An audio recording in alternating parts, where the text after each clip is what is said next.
There are lots of amazing programs for young Jews who are interested in coming to Israel. ILTV's Natasha Kirchuk took a closer look at the BINA organization and how the unique movement is having an impact on Jewish youth.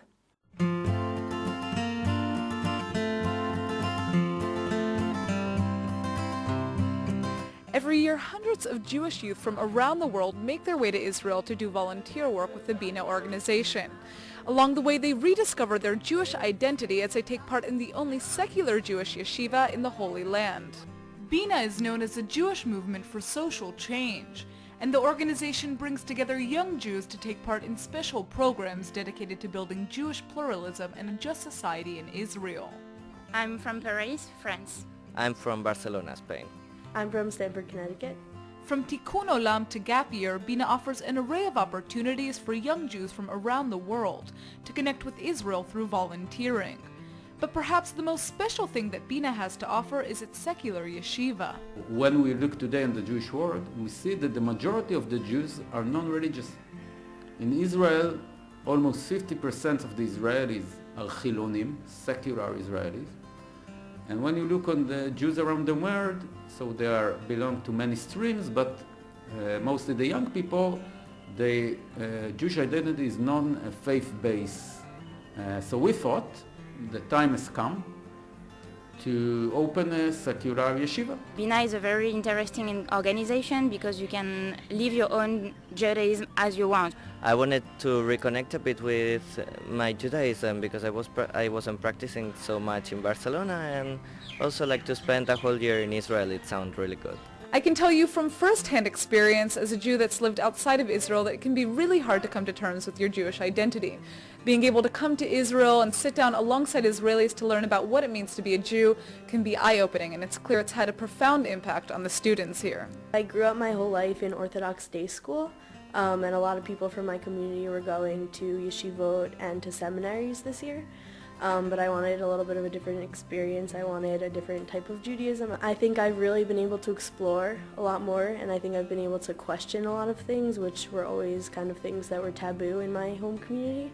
One of the core aspects of BIMA's programs is volunteering.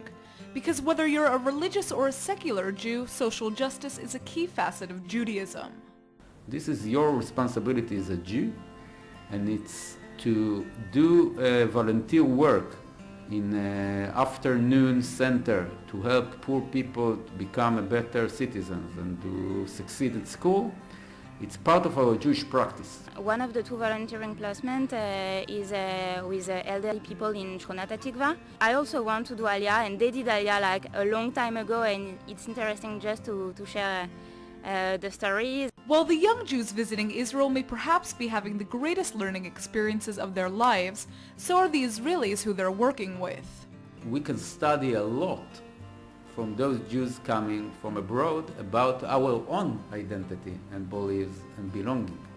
Because for the typical Israeli, he doesn't have to ask himself questions of identity or engagement to the Jewish people or the Jewish community. He just lives in a Jewish place, in a Jewish state. Working and learning side by side with Israelis certainly seems to be having an impact on many of the students taking part in BINA's programs. Some are even influenced to immigrate to Israel permanently. I wanted to make Aliyah before coming. I was thinking about that. Thanks to BINA and Tikkun Olam, I'm now sure of my choice. Israel's held itself, since its inception, to such a high standard that's impossible to actually be met in reality as a country. But the fact that it's always striving to better itself and to gain, to get to this incredibly high level is something that I love. I always wanted to move to Israel, but I wasn't sure if I was going to go to college first, and I enrolled in college and then deferred. And throughout this year, I have really come to the decision that this is where I want to be, and I want to stay here with my friends, and I want to join the army and really contribute to society here. Today's word is biachad, which means together in Hebrew. The idea of living together in coexistence is definitely a popular subject in Israel, since people from several different religions and backgrounds live biachad in the Holy Land. Coexistence in Israel definitely isn't perfect, which we're sure you already know by watching the news. But many Israelis still believe that chayim be'ovdim biachad, or living and working together, is the best way to live in peace and to really get to know your neighbor. Because in the end, rak biachad natzliach, or only together we will succeed. Let's go ahead and take a look at the weather forecast. Today,